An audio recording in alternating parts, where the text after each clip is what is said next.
Bonjour, je suis Bérangère de Mobility Urban. Bienvenue chez nous. Alors aujourd'hui, comme vous l'avez deviné, on va parler de la KS S20 Eagle. Oui, encore. Mais on ne vous fera pas une review, mais plutôt un guide d'usage. Un guide pour bien comprendre et bien utiliser votre roue Kingsong S20.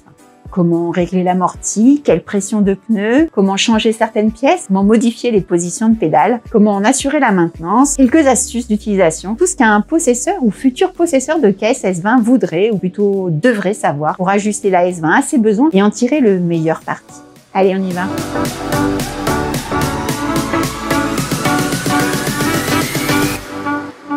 En préalable, on ne peut d'abord qu'admirer la bête. Elle surprend par le côté à la fois raffiné mais en même temps très simple de sa structure. Ici, pas de coque interne, pas de coque externe. On a deux blocs aluminium extrudés sur les côtés qui contiennent les batteries et qui supportent les pédales, le moteur holo au milieu et dans le bloc du dessus, carte mère, prise de charge et afficheur.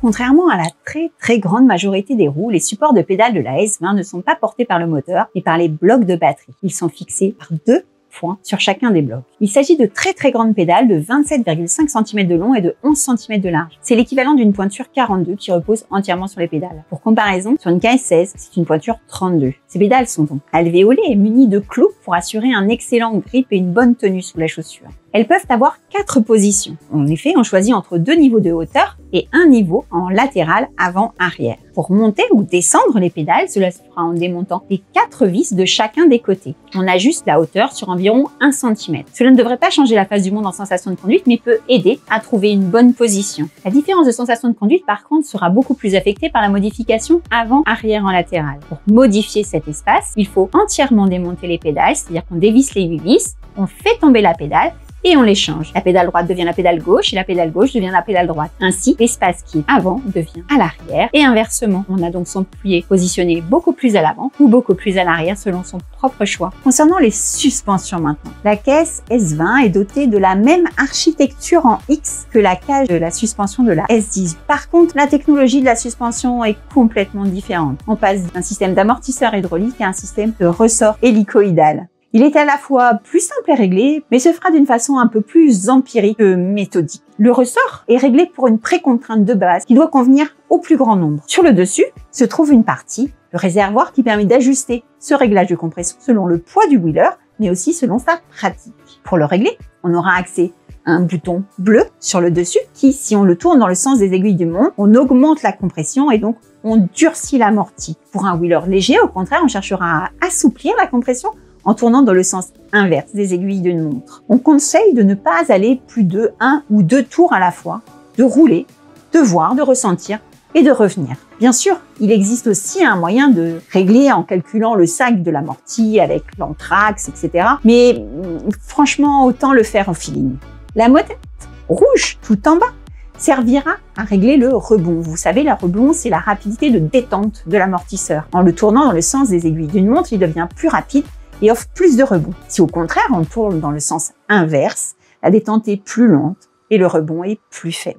Là aussi, une question de ressenti et surtout à adapter en fonction du terrain. Est-ce qu'on fait du off-road ou est-ce qu'on fait plutôt de la ville? On évitera de toucher à quoi que ce soit d'autre sur cet amortisseur, en particulier cette partie-là ou cette vis ici, qu'il faut laisser telle qu'elle. Éventuellement, avec le vieillissement, la bague de compression ici deviendra plus tard si on veut redonner un petit coup de jeune et de compression au ressort qui aura vieilli. Mais en attendant, dans un premier réglage, n'y touchez pas. Les boomerangs font office de guide pour le positionnement des power pads. Sur les pré-séries, les boomerangs étaient montés à l'envers. Alors vous prendrez soin de vérifier que sur votre monture, ils sont montés à l'endroit. C'est-à-dire que le plat est en bas et le pic est en haut. Les doubles faces qui sont fournies avec les power pads sont plutôt très puissants. Alors il faut mieux avoir bien repéré où vous voulez les placer avant de les fixer. Les power pads, c'est un élément essentiel de votre confort de conduite. Mal positionnés, ils pourraient entraîner des douleurs sur les points d'appui. Aussi, prenez bien le temps d'étudier leur positionnement. La partie basse permet de tenir votre cheville et le pied sur la pédale. La partie haute permet de gérer le mollet et l'avant et la partie antérieure de la jambe à l'accélération et au freinage. Je vous recommande de prendre d'abord un double face un peu léger pour faire des tests, faites quelques kilomètres et puis revenez et modifiez votre position avant de les fixer définitivement. Vous pouvez aussi coller un velcro sur toute la surface du bloc. Ça vous permettra d'ajuster la position à volonté, de pouvoir la prêter sans vous poser de questions Et c'est aussi très pratique quand on veut changer de PowerPad, par exemple, selon qu'on soit en mode sport ou en mode balade. Concernant le pneu, peu après l'annonce de la sortie, Kingsong, sûr de ses utilisateurs, a mis au vote quel était leur choix en termes de pneus, ville, cross ou supercross. Et c'est finalement le pneu cross qui a emporté le vote. Il s'agit donc d'un pneu cranté, 6 cm d'épaisseur pour 8 cm de large. Pour ce pneu de fort volume, la pression recommandée se situera entre 1,4 et 1,7 bar. Au-dessus, on perd trop en confort et en dessous, on perd trop en performance ou on accroît les risques de crevaison. Il sera bien entendu peut-être intéressant de tester un pneu ville pour gagner par exemple en maniabilité, bien qu'elle soit déjà étonnamment maniable pour un modèle de cette taille. L'éclairage.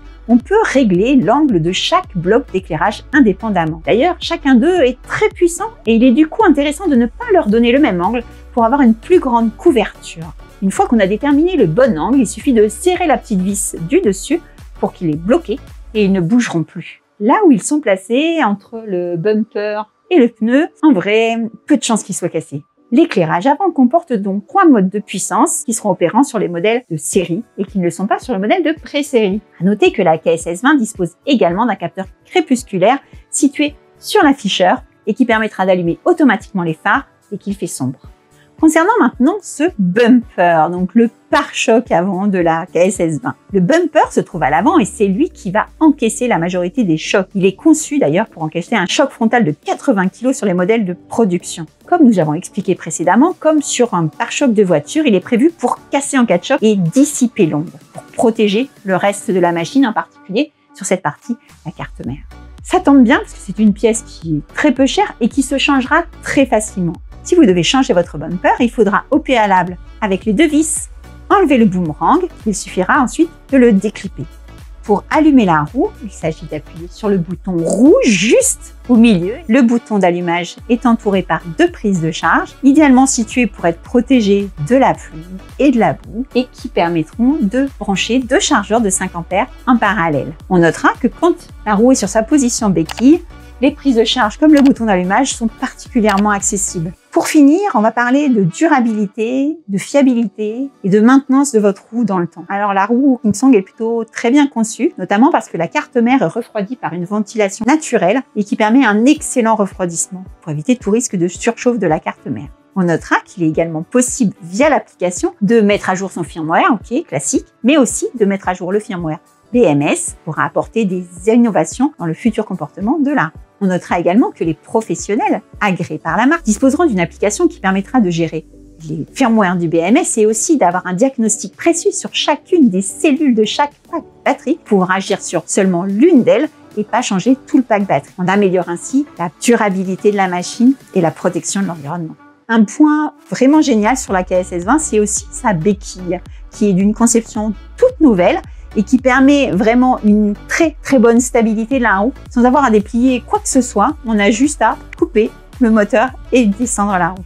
Allez, comme il nous reste encore un peu de temps, on peut admirer le travail de la jante, qui est en fait une double jante légèrement décalée pour assurer une solidité et une durabilité, encore une fois, vraiment très bonne. Voilà, n'hésitez pas à mettre en commentaire ce que vous en pensez, si vous-même vous avez déjà décelé des astuces, si vous pensez qu'elle va vous servir à quelque chose. Il reste quelques pièces à réserver. Vous pouvez bien sûr retrouver la KSS20 sur notre site mobilityurban.fr. Vous pouvez liker cette vidéo, la partager, la commenter, vous abonner pour ne rater aucune autre vidéo, ce serait vraiment dommage. Et en attendant, je vous dis à bientôt. Ciao!